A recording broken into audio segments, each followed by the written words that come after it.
Hello बच्चों, आज मैं दो चरों वाले रैखिक समीकरण युग्मों से संबंधित प्रश्नावली 3.2 का प्रश्न नंबर 3 का पहला बताने जा रहा हूं। देखिए और समझिए।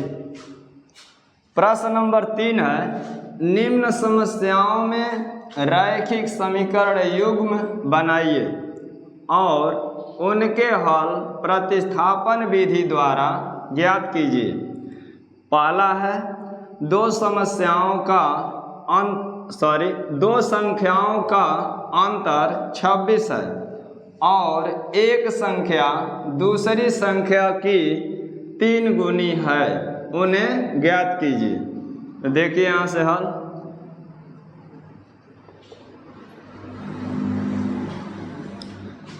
हल में देखिए, दो संख्या पहले मान लेंगे। माना दो संख्याएं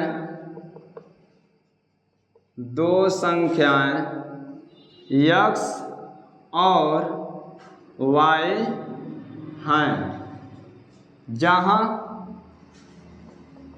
x बड़ा है y से। ये संकेत इसलिए दिखा दे रहा हूं ताकि आपको स्पष्ट हो जाए कि किस में से किसको घटाना है। तो लिख देंगे कि जहाँ x बड़ा है y से। अब इसमें ध्यान दीजिए कि दो संख्याओं का अंतर 26 का रहा है। अंतर माने घटाना होता है, तो हम x में से y घटा देंगे तो 26 प्राप्त हो जाएगा। मतलब दोनों संख्याओं का अंतर यही कहेगा, x माइनस y बराबर 26। समीकरण नंबर 1 कर देंगे। अब फिर इसमें क्या कह रहा है कि एक संख्या दूसरी संख्या की 3 गुनी है, तो एक संख्या x हो जाएगा और दूसरी संख्या y। और कह रहा है कि एक संख्या दूसरी की 3 गुनी है, तो y में हम 3 से गुणा कर देंगे, तो x बराबर 3y हो जाएगा। समीकरण नंबर 2। इसको पक्षांतर भी कर सकते हैं, चाहे इसी पर हम आसानी से हल कर सकते हैं प्रतिस्थापन विधि से। तो देखिए, ये दो समीकरण तैयार हो गया।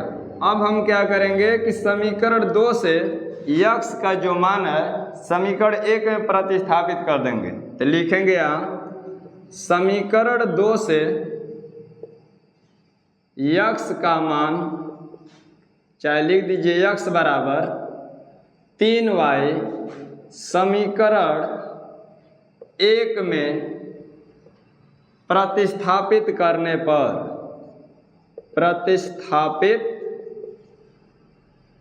पर जिस विधि से प्रश्न कहेगा उसी विधि से हल कीजिएगा। तो प्रतिस्थापित कर देंगे समीकरण 1 में। तो देखिए, जहाँ पर x है वहीं पर हम 3y रख देंगे। तो लिखेंगे 3y माइनस y बराबर 26। अब 3y में से 1y घटाएंगे तो बचेगा 2y, इधर हो जाएगा 26। तो y बराबर जब करेंगे तो ये गुणांक बाटा में आ जाएगा। तो लिखेंगे 26 बाटा में 2। 2 से जब भाग देंगे तो 2 एकम 2 और 2 तिहाई 6, तो y बराबर हो जाएगा 13। अब y का मान समीकरण 2 में रख करके x का मान निकाल लेंगे। तो यहाँ से देखिए, लिखेंगे y का मान समीकरण 2 में रखने पर, तो देखिए x का मान निकालना है। तो यहाँ पर x लिख लीजिए बराबर में 3। ये 3y का मतलब 3 गुणित y है, तो y का मान 13 निकाले हैं, तो इसी में रख दीजिए 3 गुणित 13। 3 गुणित 13, तो x बराबर हो जाएगा 13 तिया 39। हमको दो संख्याएं ज्ञात करना था, तो दो संख्याएं 39 और 13 हैं। तो आंसर में लिख देंगे x बराबर 39 और y बराबर 13। तो आपका ये आंसर हो गया। बच्चों प्रश्न नंबर 3 का दूसरा बताने जा रहा हूँ। देखिए प्रश्न नंबर 2 है, दो समपूरक कोणों में बड़ा कोण छोटे कोण से 18 अंश अधिक है, उन्हें ज्ञात कीजिए। तो यहाँ पर हम पहले मान लेंगे, माना दो समपूरक कोण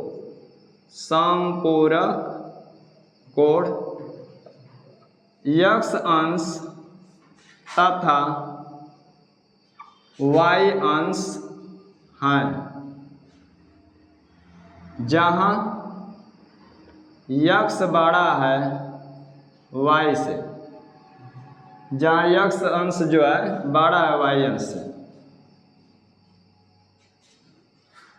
तो समपूरक कोण में क्या होता है, दो कोणों का योग अगर 180 अंश आता है तो उसको समपूरक कोण कहते हैं। और कोटिपूरक कोण में क्या होता है कि दो कोणों का योग अगर 90 अंश आता है तो उसको कोटिपूरक कहते हैं। तो इसमें समपूरक का बात हो रहा है, तो इसमें क्या करें कि दो कोणों का योग अगर 180 अंश आता है तो समपूरक कोण कहलाएगा। देखिए माना दो समपूरक कोण x अंश तथा y अंश है, जहाँ x अंश बड़ा है y अंश से। तो हम पहले लिख देंगे x अंश प्लस y अंश बराबर 180 अंश। दोनों कोणों को जोड़ेंगे तो 180 अंश के बराबर होता है, तो समपूरक कोण कहलाता है। इसलिए हम 180 के बराबर दिखा रहे हैं दोनों का योग। समीकरण नंबर 1 पहले लिख लेंगे। अब इसमें देखिए, इसमें कह रहा है कि दो समपूरक कोणों में बड़ा कोण छोटे कोण से 18 अंश अधिक है। तो हम देख रहे हैं कि यहाँ पर x बड़ा माने है, तो पहले क्या लिखेंगे, बड़ा कोण। बड़ा कोण का मतलब x अंश, छोटे कोण से 18 अंश अधिक है, तो छोटा कोण y अंश है, तो यहाँ पर लिखेंगे y अंश। ऐसे 18 अधिक है तो 18 अंश जोड़ देंगे। बड़ा कोण छोटे कोण से 18 अंश अधिक है, इसमें जोड़ देंगे 18 अंश। अब इसको पक्षांतर कर लीजिए, तो लिखेंगे x अंश प्लस है तो इधर आएगा तो माइनस y अंश बराबर 18 अंश। समीकरण नंबर 2 कर देंगे। अब ध्यान दीजिए, ये समीकरण नंबर 1 है, तो हमको प्रतिस्थापन विधि से हल करना है। तो समीकरण 1 से x का मान निकालिए, चाहे y का मान निकालिए, और उसका मान समीकरण 2 में रख करके हल कर लेंगे। तो ध्यान दीजिए, प्रतिस्थापन विधि से हल करने जा रहे हैं। लिखेंगे समीकरण 1 से y अंश बराबर 180 अंश, यहाँ प्लस है तो बराबर के आगे ले जाएंगे तो माइनस x अंश हो जाएगा।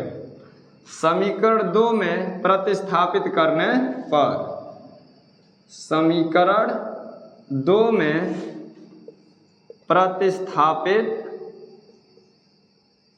प्रतिस्थापित करने पर तो कर दीजिए।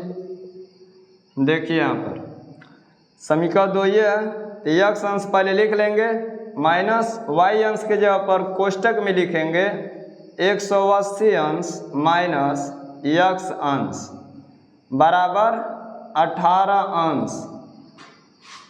अब देखिए x अंश, ये जब कोष्टक टूटेगा तो माइनस से गुणा होगा, तो यहाँ पर कोई चिन्ह, इसका मतलब प्लस है, तो माइनस प्लस का गुणा होगा तो माइनस 180 अंश, माइनस से माइनस में गुणा होगा तो प्लस हो जाएगा x अंश बराबर 18 अंश। अब x जोड़ेंगे तो 2x अंश हो जाएगा बराबर 18 अंश, और माइनस से तो बराबर के आगे जाएगा तो प्लस 180 अंश। अब यहाँ से देखिए x अंश बराबर जब करेंगे तो ये गुणांक बराबर के आगे जाएगा तो बटा होगा, तो इसको जोड़ लीजिए। 8 में 1 जोड़ेंगे तो 9, 198 अंश, और जो गुणांक है वो बटा में आएगा तो बटा में 2 लिख देंगे। इन दोनों को जोड़े तो 198 अंश, ये गुणांक बटा में आ गया तो 2 से भाग दे दीजिए। 2 से भाग देंगे तो 2 9 18, बचल 1, इसको लेंगे तो 18 फिर हो जाएगा, 2 9 18। तो यक्स अंश बराबर हो जाएगा 99 अंश। अब यक्स का मान समीकरण 1 में रखने पर तो लिखेंगे यक्स अंश का मान समीकरण 1 में रखने पर, तो रख दीजिए इसमें यक्स की जगह पर रखेंगे 99 अंश और प्लस वाई अंश बराबर 180 अंश। तो y अंश बराबर जब करेंगे तो 180 अंश ये प्लस है तो बराबर के आगे जाएगा तो माइनस हो जाएगा 99 अंश। अब इसको घटा देंगे तो 10 में से 9 गया 1, 7 में से 9 नहीं घटे तो इससे उधार लेंगे तो 17, 17 में से 9 घटेगा तो 8, 81 अंश। तो आपका आंसर हो जाएगा यक्स अंश बराबर 99 अंश और y अंश बराबर 81 अंश। इसको जोड़ देंगे तो 180 के बराबर हो जाएगा। तो बच्चों आप लोग मेरे चैनल को लाइक और सब्सक्राइब करते रहें ताकि मैं आपका कोर्स समय से समाप्त कर सकूं। धन्यवाद।